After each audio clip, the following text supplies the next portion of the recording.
Hey, we're out today with the Tennessee Valley Business Network, and we're with Andy McCloy of BCI Sports Performance and Fitness. There you go. And Andy works with a lot of athletes, but he also works with just normal people like me and you.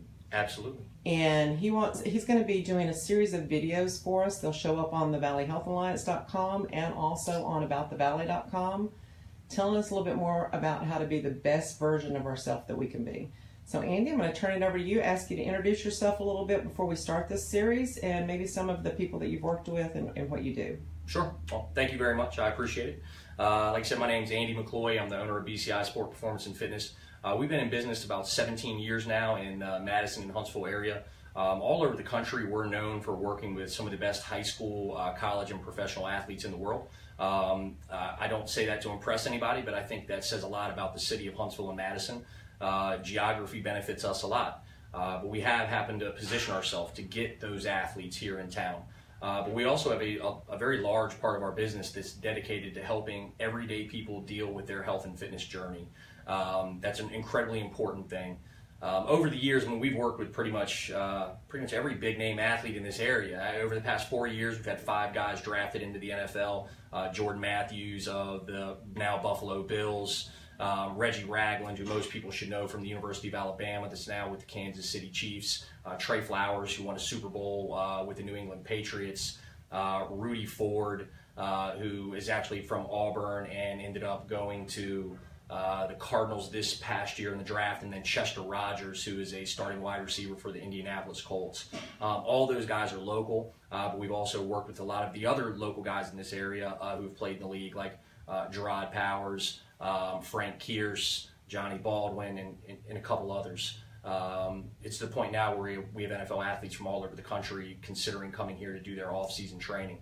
While that's incredibly important to me, our mission is to impact and change as many lives as possible through the training process, and that doesn't just mean athletes. We want to help everyday people become a better version of themselves through health and fitness. One of the things that I wanted to share with you guys, and we'll do a series of videos on really the mindset I believe it takes to create a health and fitness journey. The industry itself does not make this easy. We sell things that people want. We sell outcomes, lose 20 pounds, lose 50 pounds, but really what we should be selling people is the process that you are required to go through in order to get there. So what I wanted to share with you guys today is something that we talk about with all our clients, and we call it outcome goals versus process goals. So an outcome goal is probably what most of you base your New Year's resolution around. I want to lose 20 pounds by this date. I want to look great in my bathing suit when I go on this cruise or vacation. I have a reunion coming up that I want to be in my best shape for. This makes sense logically, but unfortunately it sets you up for failure because a lot of us have these underlying beliefs. We have trained ourselves to believe we can't make these things happen. Most people who are on a health and fitness journey to lose weight or build muscle, this isn't their first rodeo. They've gone through this process before, and they probably have had the roller coaster effect where they've had some success and then dipped, had some success and dipped. This leads you to believe that you can't be consistent, and belief regulates outcome. So what we tell our clients is instead of focusing on losing 25 pounds, let's reverse engineer the process that is required to get there. Starting with the most fundamental things. Number one, sleep. If you aren't sleeping right, we have an epidemic of sleep issues in our country right now.